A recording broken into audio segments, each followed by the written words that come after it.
and the rest of the team will follow. Yeah, I hope you guys are doing well today, and I hope that everyone is in good health. Yeah, so as always on Fridays, we just want to have a bit more lighter topics that we can be able to get to know one another more. So yeah, today we want to talk about advice, and we want to share what's the best advice that anyone has ever given you that you live by. Yeah, it could be anything that anyone has given you in life, maybe your dad, your mom, a teacher at school, a friend, yeah, or something that you read. Yeah, so anyone can feel free to share what is that for you? What has that been for you? Yeah.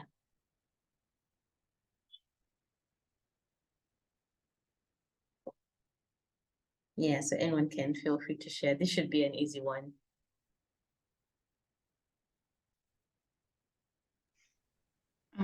Okay, I will go first.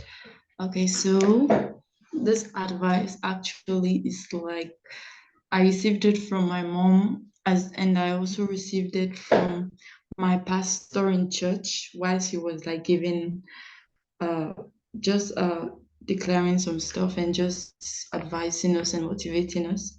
He actually talked about letting things go and forgiveness. I think those are very important because when I was little, I tend to keep things bottled up a lot. And because I was so shy and could not express myself better, so whatever people would do to me, even if I was very, very angry at that person, I would just keep it bottled up inside the whole time without expressing myself. So it reached the point where it almost led me into depression and stuff. So I just thank God because if I was not like in a very religious home or always going to church or had faith in God, maybe I would have gone like very low at that point because whenever I used to feel that way, I used to just pray about it and just try to think positive things. So when I actually received that advice of letting things go and forgiveness, forgiving other people, he actually said that if someone does something bad to you and you actually feel a negative emotion towards that person, whenever you see that person, it makes your heart like beat faster or you just feel very bad within yourself. It's like you harming yourself more than you harming that person.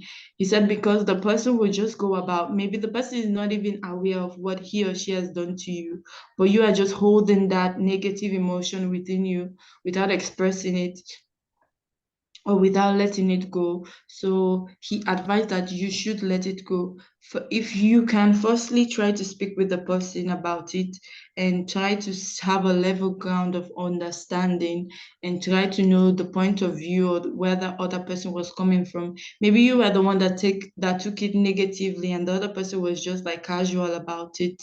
So it's very important for you to communicate your emotions well, to let things go, even if maybe you spoke with that individual and it did not end well as well.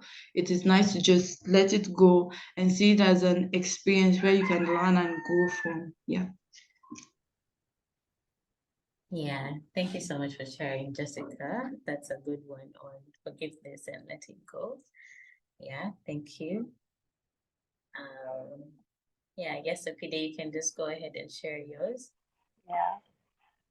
It's something that my mom told me many years before that I have to stop trying to compare myself to other people. Uh, sometimes I was just thinking that I don't know my friend approached something and I'm still I don't know doing not fine, not okay in my uh, studying, in my career.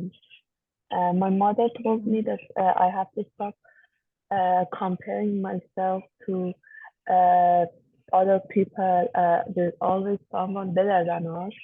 that someone that do something better than I do, and but you can't compare yourself to that. You have to compare yourself with yourself, uh, against yourself, not other people, because that's the key to success. That you always top yourself. You always uh, do things better than you do them before, and it's not helpful to always look at others and compare yourself and think that you can't do anything and others are uh, better than you. It was something that my mom taught me, and that really helpful. Yeah, thank you so much, Safide. That's also another very good piece of advice. Yeah, I think there are many, but the one I think that comes off head would be, I think before joining university, we were having like like one of those youth like programs that like maybe like people usually organize and things, and this was before like join university. And I remember there is someone who mentioned something that I think that I've never forgotten, like in everything that was spoken that day. And he said that time and chance like happen time and chance happens to everyone. Yeah. So this is I actually like a verse in the Bible, but he was like sharing then how like many times, the race is not to the swift, neither is the battle to the strong, and something like that. But saying that time and chance happens to everyone, but so many times people miss opportunities that have actually come to them. Yeah. So, he was just like giving that advice that even as you're joining university and something like that and becoming like an adult, you have to know that opportunities will come to everyone, but not everyone will be able to see them. Yeah. And sometimes you could look back and maybe say, oh, maybe this person is lucky, or maybe this person had this, but like he was trying to explain that time and chance happens to every one of us. Like every one of us, we will all have that opportunity where we will be given a time and a chance where something good can happen to us or something like that. So for me, it was very important to understand, like and okay, he was trying to explain that how like sometimes maybe people will join uni, and because you're young, you think that, oh, I'll just live my life the way I want it, and before 4 years have passed by so fast, and you've maybe not done anything or things like that. So he was trying to explain that as you're joining the university, like right now, time and chance is happening to each and every one of you, but it will depend at the end of the 4 years, yeah, university, the outcome will depend on how you use the opportunity that was given to you. And I think that's something that's very important, not even just joining uni, it's joining a new workplace, a business, or something like that. So I think, yeah, for me that was it. Yeah. So all right. I think we'll just close our meeting here for today, since the rest have not yet joined us. But yeah, thank you so much for sharing, ladies. Yeah, Thank you. have a wonderful day and a wonderful weekend as well. You too, You Linda. too, Linda. Thank you. Thank you. Right. Bye, Sona.